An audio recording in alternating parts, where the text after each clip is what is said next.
Dan terakhir kan gue bilang gitu kan, kayak dikasih solusi, kayak lu kan nanya sama gue, jadi sebenarnya lu ini atau enggak sih, lu Islam atau enggak sih gitu kan. Habis itu gue bilang, ya setelah yang satu ini. Iya, lu belum jawab. Gue belum jawab kan. Nah ini di sinilah. Wah, di sinilah guys, ya kan.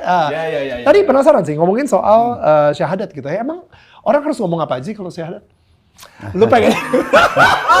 Gue dapet cuplikan deh.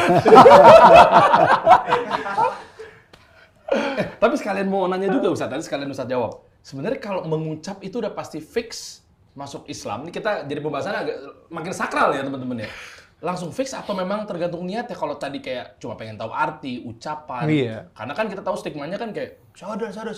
Wah, udah masuk Islam nih. Jadi kayak enggak, kalau dia mengucapkan syahadat itu sebagai bentuk mau mempelajarinya, misalnya dia niat itu ya. Misalnya orang Islam itu kalau mau syahadat baca ini ya, asyhadu an la ilaha illallah wa asyhadu anna muhammadar rasulullah. Ini artinya kayak gitu ya. Nah, itu berarti belum masuk Islam. Tapi kalau seseorang itu dia antara ragu masuk nggak ya, tapi dia sudah ucapin syahadat, atau memang dia tadinya hanya karena memang unsur mau menikah, unsur ekonomi, unsur politik tadi, dan dia sudah syahadat itu sudah dianggap muslim. Ya. Makanya dia diistilahkan dengan mu'allaf. Mu'allaf itu maksudnya yang hatinya masih bimbang, bisa berbolak-balik gitu loh. Nanti pelan-pelan dia baru belajar. Tadi apa? Asyhadu alla apa? coba Ustaz, enggak, lu kan mau belajar, tapi kan gua nggak tahu kalau niat lu gimana kan. Enggak, gue tahu kok. Maksudnya the fact that di setiap azan itu kan ada, ya kan?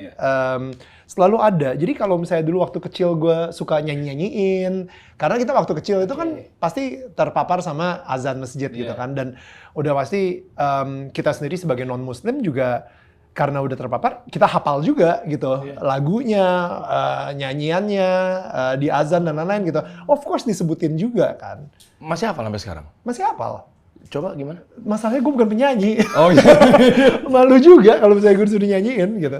Tapi kalau misalnya lu pengen nanyain ke Ustadz terkait makna terdalam juga nggak apa-apa sih. Misalnya, iya kan, tafsiran apa segala macam. Kalau gue kan bukan kapasitasnya untuk ngejelasin gitu. Dari makna mengenai aku bersaksi dan lain sebagainya Betul. Kalau dari teman-teman juga sebenarnya nggak cuma VJ Daniel gitu ya, tapi saya punya teman-teman juga banyak yang nanya gitu Ustadz. Cuma kadang kan kalau kita yang jawab kan bukan kapasitasnya juga. Aduh gimana ya? Gitu. Sebenarnya kenapa sih?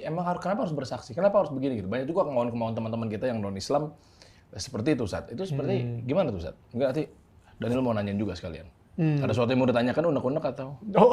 Iya kan mumpung di acara ini memang begitu. Betul banget. Wah, terima kasih lo kasih solusi lo. Wow, luar biasa sekali. Takjil. Bukan sekedar menu untuk berbuka ya, takjilnya.